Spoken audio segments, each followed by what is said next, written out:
Shalom dan selamat petang. Selamat kita berjumpa kembali. Selamat kita juga beribadah secara online. Tajuk yang telah diberikan kepada saya adalah membina iman wanita dan keluarga. Sebelum itu, mari kita berdoa. Allah Bapa Surgawi, kami memohon agar Engkau menyertai kami dari mulai sampai ke akhir. Tuhan, Engkau yang memberkati firman-Mu sendiri, dan biarlah nama Tuhan dipuji dan diangkat tinggi. Tuhan, biar kebenaran Engkau yang akan dinyatakan di dalam setiap pribadi kami, dan kebenaran itulah yang akan mengubah kami dan mengajak kami ke depan di dalam iman kami dan pelayanan kami. Dalam nama Yesus kami telah berdoa. Amen. Sebagai pendahuluan, saya ingin mengatakan bahwa kita ada sekarang hidup di dalam dunia di mana jiwa, bangsa, bahkan negara telah hancur. Apa yang menyebabkan ianya hancur adalah yang pertama, dosa manusia sendiri, pelanggaran manusia, kebencian, kesombongan, ketamakan, dan keserakahan. Di mana juga kita telah melihat akibatnya rumah tangga runtuh porak-poranda, anak bermasalah, community bermasalah, bangsa bermasalah, negara bermasalah, impian yang dulunya bukan main baik dan tinggi, sekarang ini melayang. Kita juga melihat gereja berpecah, parti politik berpecah, berserang-serangan, negara kacau bilau, perkauman, rusuhan, penganiayaan, rasuah di rata-rata, dan sebagainya. Dan yang baru-baru ini kita lihat adalah ada beberapa ahli politik ataupun negara yang mau menjadi Tuhan. Kita telah mendengar bagaimana pola-pola politik sekarang berkompromi, bergambling tenaga untuk menjatuhkan sesebuah negara dan sebagainya. Maka itu dunia dan jiwa yang hancur amat memerlukan wanita yang beriman. Karena apa? Karena wanita yang beriman adalah wanita yang beriman kepada Allah Abraham, Isaac, dan Yakub.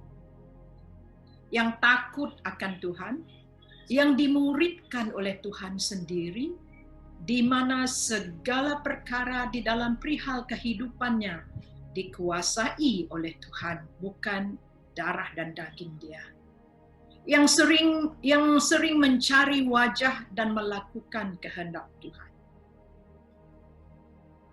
Dan mereka inilah, wanita beginilah, yang akan bangkit untuk menyelamatkan dan memulihkan, untuk membebaskan penghakiman dan kutukan yang telah dilafazkan ke atas keluarga, pribadi, anak-anak, bangsa, dan negara. Dan mereka juga ialah yang akan memuridkan supaya mereka beriman kepada Tuhan. Dan mereka ini juga yang akan memodelkan, memberi tauladan iman, nilai-nilai murni, martabat, kewibawaan, dan hikmat yang datangnya daripada Tuhan. Tetapi sebelum itu saya ingin membawa kita meninjau, menyorot peranan wanita daripada Perjanjian Lama dan Perjanjian Baru. Di Perjanjian Lama, fokus Perjanjian Lama adalah Tuhan memanggil Musa untuk membawa keluar daripada Mesir orang Israel. Dan kini memasuki dan merebut, memerangi untuk memiliki tanah perjanjian. Dan selepas mereka berjaya memasuki adalah untuk membentuk kerajaan Israel, membuat kota-kota perlindungan. Dan yang signifikan sekali adalah untuk pembangunan bait suci, di mana ia memerlukan tenaga dan kepimpinan laki-laki sehingga peranan wanita tidak menonjol. Lain pula ceritanya di dalam Perjanjian Baru. Fokus Perjanjian Baru adalah membina iman dan hubungan pribadi dengan Yesus Kristus. Penginjilan dan misi, pemuridan, perlatihan dan memperlengkapi kepimpinan, peraturan kekeluargaan, peraturan gereja, peraturan pelayanan, dan sebagainya. Di mana tenaga dan talenta dan karunia laki-laki dan perempuan atau wanita sama-sama diperlukan. Dan ini boleh kita lihat daripada apa yang Yesus sendiri lakukan. Sebentar lagi akan saya perkatakan benda itu. Tetapi sebelum itu saya tidak mau saya dipersalahkan. Saya bukan seorang ahli feminis di mana kita meminta di kesamarataan. Kita tidak akan mungkin sama rata dengan laki-laki sebab kita dicipta Tuhan berlainan. Kita wanita, manakala laki-laki adalah laki-laki. Tidak akan sama, mustahil akan sama rata. Tetapi yang kita perkatakan di sini adalah kesama darjatan. Kenapa kesama darjatan? Sebab laki-laki dan perempuan adalah dicipta mengikut image Tuhan sendiri. Kita adalah co-image bearers for the Lord. Nah, ini dia, kesama darjatan. Jesus sendiri memartabatkan pelayanan wanita di dalam pelayanan baru, di dalam Perjanjian Baru. Sehingga Yesus sanggup dalam Perjanjian Baru. Oke, mari kita imbas kembali. Di dalam Perjanjian Baru, kalau kita ingat, Israel di dalam jajahan orang Roma. Dan begitu sebelum itu mereka di bawah jajahan orang Yunani, orang Assyria, orang Mesir, orang Babylon. Dan juga di dalam masa Tuhan Yesus mau memulakan pelayanan dia, yang agama yang dipegang orang Israel adalah Judaism. Jadi Yesus sanggup di dalam Perjanjian Baru merisikokan reputasinya sebagai anak Tuhan untuk menyelamatkan wanita daripada berabad dilibas pemimpin gereja dan ditindas tradisi dan budaya solehah, oppressive pious tradition and culture, dan juga oleh peradaban Timur Tengah. Dan kerana itu, wanita telah lama ditindas. Tetapi inilah yang Yesus mahu pulihkan. Nomor satu, kalau kita lihat di dalam Perjanjian Baru, Yesus menegur dan memperkasa seorang wanita Samaria. Dan ini juga, petikan ini di dalam Yohanes 4 ayat 1 hingga 27 adalah merupakan perbualan terpanjang Yesus di dalam Alkitab. Dan di dalam perbualan dia dengan wanita Samaria ini, kita mendengar bahawasanya Yesus meminta agar perempuan ini atau wanita Samaria ini menimba air untuk dia minum. Ini tidaklah ini adalah melanggar tradisi di mana tidak akan mungkin orang Samaria memberi minum orang Israel. Dan juga kita melihat disinilah Yesus mengisytiharkan pertama kalinya dirinya sebagai Mesias. Kalau kita melihat ayat 25 hingga 26, saya baca. Jawab perempuan itu kepadanya, aku tahu bahwa Mesias akan datang, yang disebut juga Kristus. Apabila ia datang, ia akan memberitakan segala sesuatu kepada kami. Kata Yesus kepadanya, akulah dia, akulah Mesias itu, yang sedang berkata-kata dengan engkau. Di sini kita melihat perempuan Samaria yang boleh dikatakan haram telah diperkasakan. Nomor 2, Yesus membela dan mengampuni perempuan yang ditangkap basah karena berzina di halayak ahli-ahli Taurat dan orang-orang Farisi.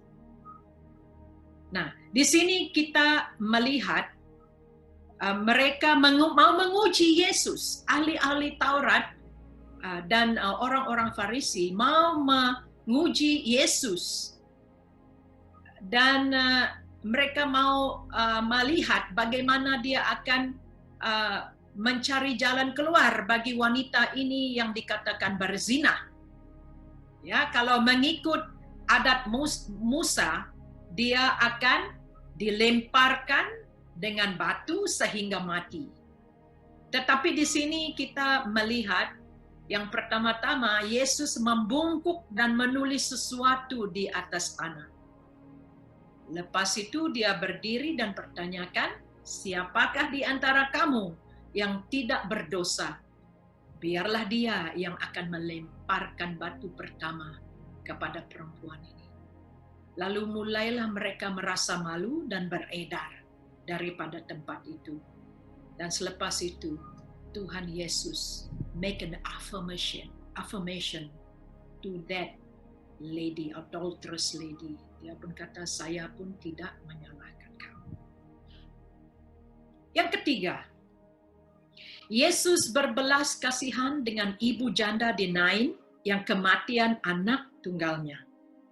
Dia membangkitkan anak muda itu, dan orang yang di sana mulai memuliakan Allah. Sehingga mereka mengatakan, seorang nabi besar telah muncul di tengah-tengah kita. Dan Allah telah melawat umatnya. Kerana Tuhan Yesus bukan sahaja membangkitkan anak tunggal ibu janda di Nain ini, tetapi dia juga telah menyatakan belas kasihan dia kepada ibu janda itu, kerana anak itulah merupakan satu-satunya harapan bagi si ibu ini. Nomor 4, Yesus telah menyembuhkan dan menyelamatkan seorang perempuan yang derita pendarahan 12 tahun. Dan ini adalah bertentangan dengan tradisi zaman itu juga. Tetapi Tuhan Yesus apabila dia mau menyembuhkan dia katakan, hai anakku, orang ini sakit, imanmu telah menyelamatkan engkau, pergilah dengan selamat. Dan perempuan itu pun sembuh. Okay. Kelima, Yesus melepaskan dari kerasukan perempuan yang telah 18 tahun dirasuk roh, sehingga ia sakit sampai bungkuk punggungnya dan tidak dapat berdiri dengan tegak di hari Sabat. Pembebasan yang dilakukan pada hari Sabat. Saudari tentu tahu bahwa perkara ini adalah perkara yang terlarang di dalam agama Judaisme.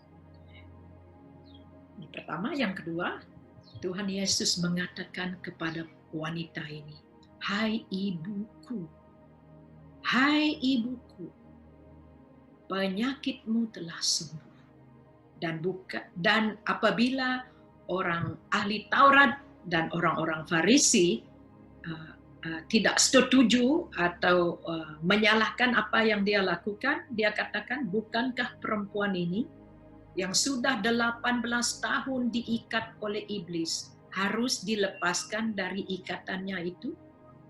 Karena ia adalah keturunan Abraham, orang kita sendiri, saudara kita sendiri, orang Israel sendiri. 18 tahun merupakan masa yang terlampau lama untuk dia menderita. Tidak seorang pun orang yang mengatakan bahwa mereka itu adalah ahli Taurat, ahli Farisi, orang yang kuat agamanya, yang telah berjaya ataupun mau mendekati wanita ini dan melepaskan dia daripada kerasukan. Nah, kita telah mendengar bagaimana Tuhan Yesus memartabatkan wanita dan pelayanannya di dalam Perjanjian Baru. Now is the time untuk kita wanita pada hari ini bersama dengan laki-laki beriman bangkit membina iman keluarga, bangsa, dan negara. Wanita mesti bangkit menjadi spiritual mothers, yaitu ibu rohani. Sama ada wanita boleh menjadi ibu secara biologinya ataupun rohani. Supaya dunia yang hancur, jiwa yang hancur, bangsa yang hancur, dan negara yang hancur bolehlah dipulihkan. Wanita mesti bangkit untuk mengimpak dunia dan jiwa yang hancur. Dengan nomor 1, bagaimana membangun rumah tangga. Membangun rumah tangga. Menjadi ibu kepada anak-anakmu dan menjadi istri kepada suamimu. Bukan menjadi housemaker, but homemaker. Apa maksud saya? Memang banyak hari ini wanita mau menjadi housemaker, makanya dipilihnya suami yang kaya raya, mungkin dia tidak cintai, lebih-lebih lagi yang telah tua, supaya dia dapat memiliki segala harta di dalam rumah itu. Dan mengeshow kekayaan dia di dalam rumah itu. Tetapi seorang homemaker adalah seseorang yang menghormati panggilan dia di dalam rumah itu, dan dia akan menjaga rumah itu dan orang yang tinggal di dalam rumah itu dengan takut akan Tuhan. Nomor 2, wanita akan dapat mengimpak dunia dan jiwa yang hancur dengan melahirkan anak-anak kepada suaminya. 9 bulan dia mengandungkan anak-anaknya dan mendidik anak-anak beriman kepada Tuhan. Wanita yang takut akan Tuhan pastinya mahukan anak-anak yang takut akan Tuhan.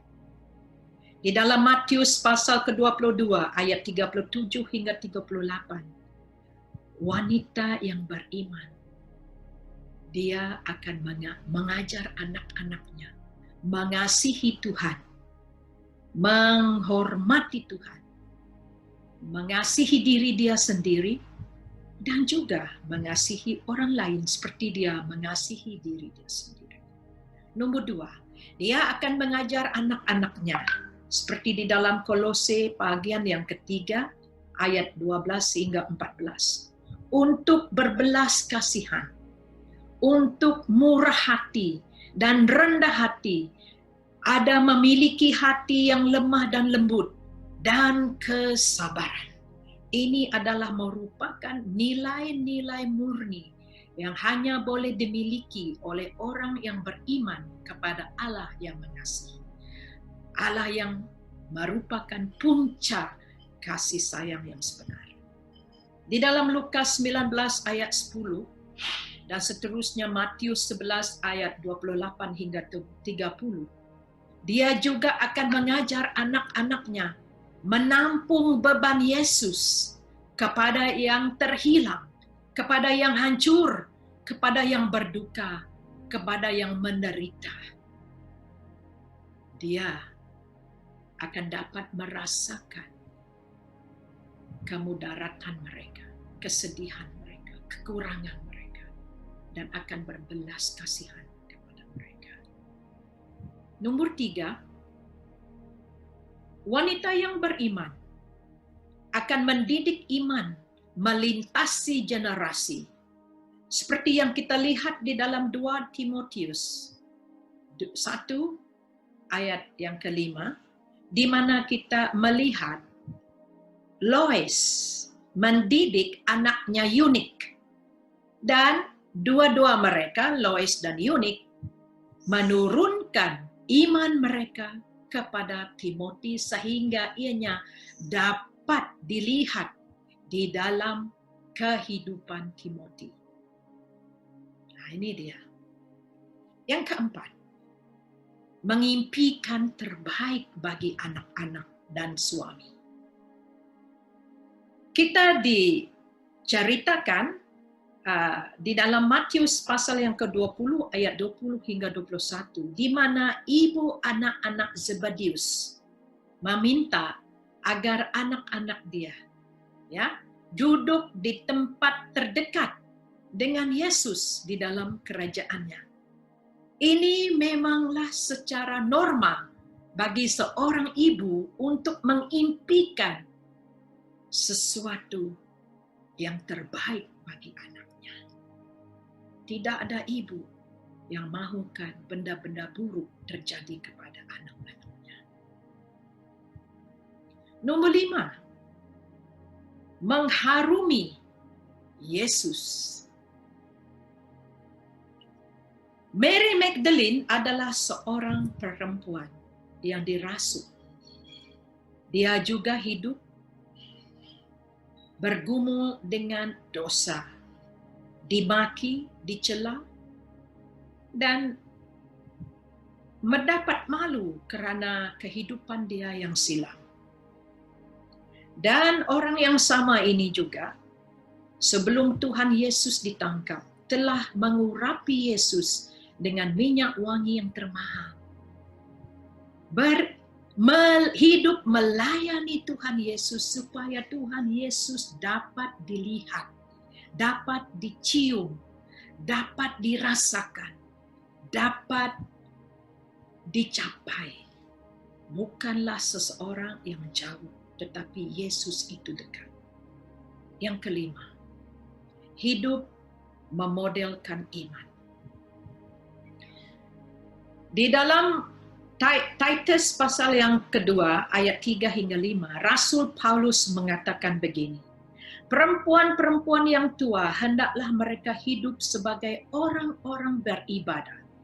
Jangan memfitnah, jangan menjadi hamba anggur, tetapi cekap mengajarkan hal-hal yang baik, dan dengan demikian mendidik perempuan-perempuan muda mengasihi suami dan anak-anaknya, hidup bijaksana dan suci, rajin mengatur rumah tangga,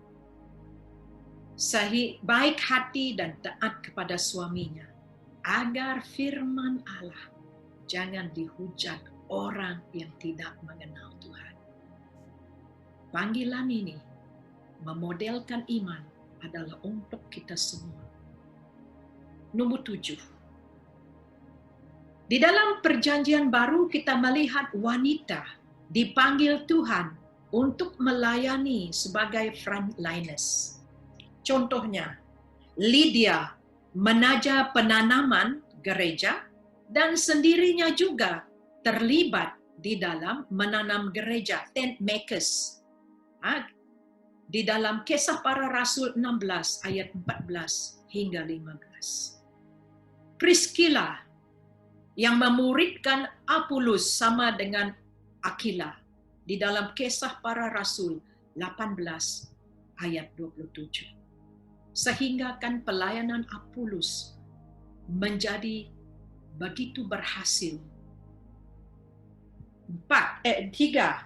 Empat anak darah Filipus, yaitu penginjil, penginjil di Kaisarea yang berkarunia bernubuat. Mereka adalah nabi. Di dalam Kisah Para Rasul 21 ayat 8 hingga 9. Phoebe menjadi pelayan atau deacon sekarang ini jemaat di Kenkrea.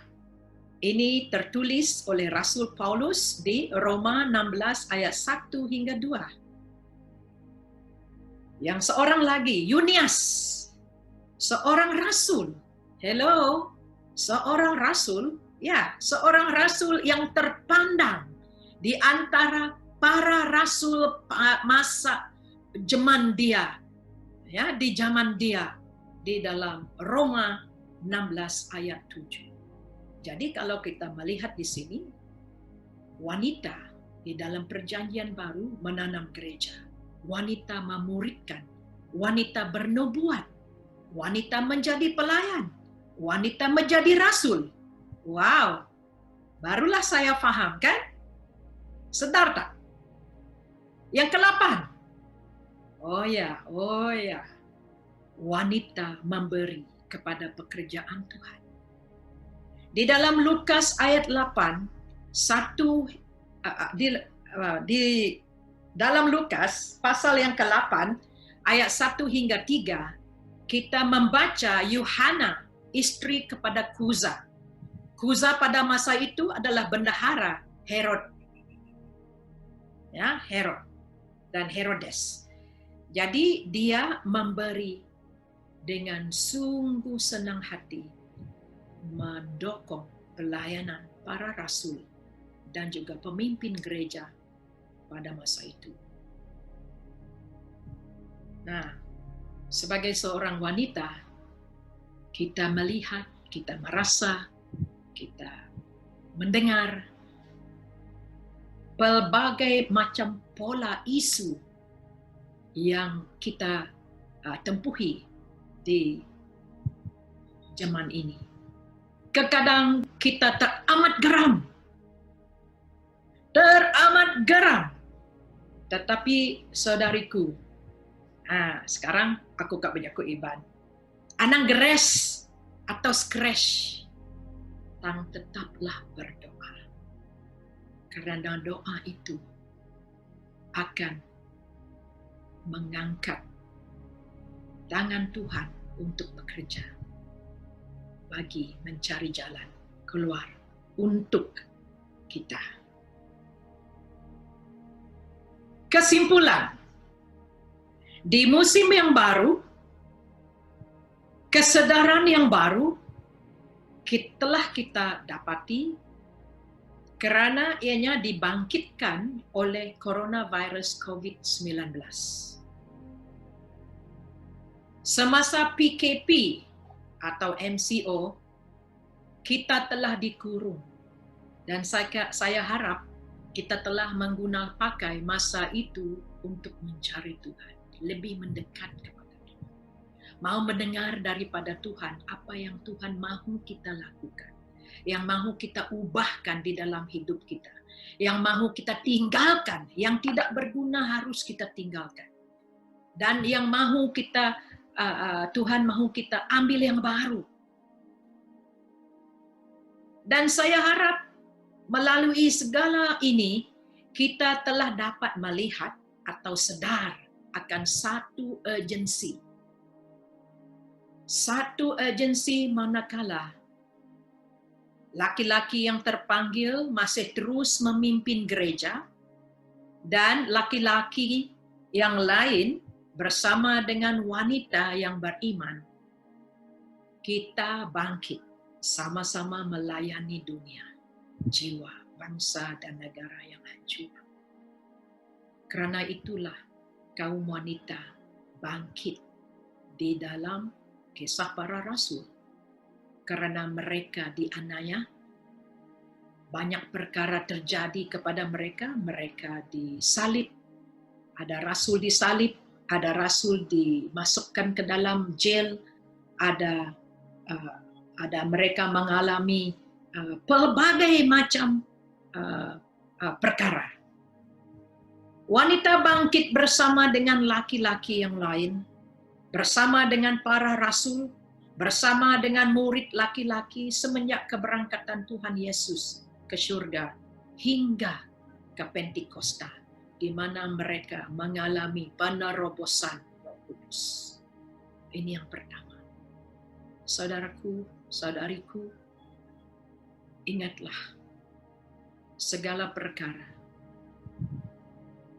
Boleh perkara yang Satan ingat adalah untuk meruntuhkan, untuk menjatuhkan kita. Tuhan kita berkuasa untuk menjadikan ianya sebagai satu peluang menjadi berkat kepada bangsa, kepada keluarga, kepada gereja kita.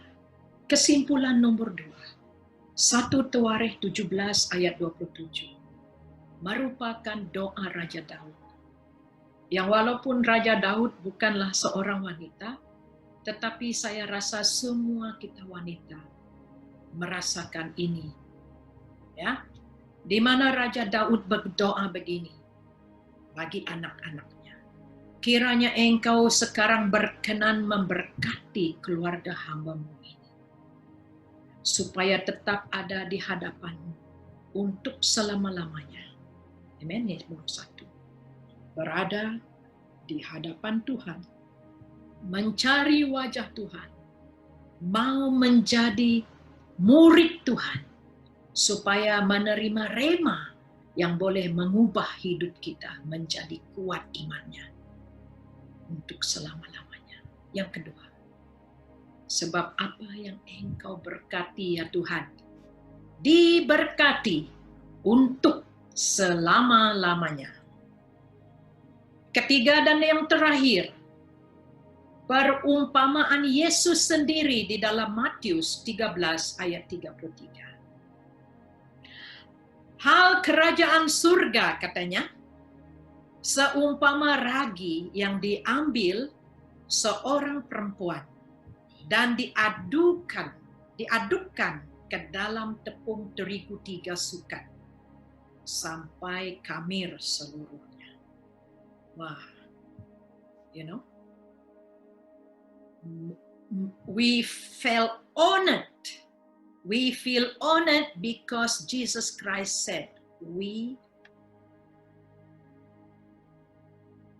surga itu adalah seperti seorang wanita yang mengambil ragi, mengadukkannya ke dalam tepung terigu 3 sukat, mengadunkannya sehingga semuanya mengembang.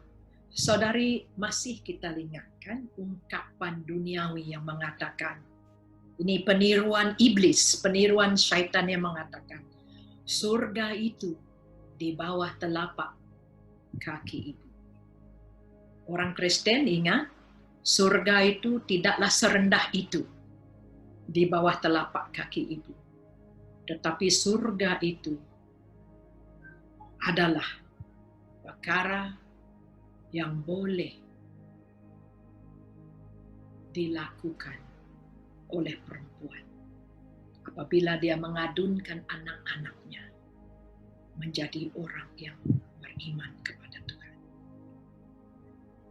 Saya makanya menyeru kepada pemimpin gereja yang ada mendengar, mengikuti siaran langsung kita ini, terlebih lagi kepada kaum wanita BEM Sarawak, supaya mereka sadar dan dapat melihat dan menerima tanggung jawab dan peranan wanita untuk mengadunkan anak-anak mereka, jemaat gereja, dan orang yang masih terhilang, community, bangsa dan negara, sampai ke semuanya, sampai keseluruhannya menjadi kamir, mengembang dengan sempurna dan juga sempurna, siap sedia untuk dibakar dan dihidang sebagai satu jamuan yang enak,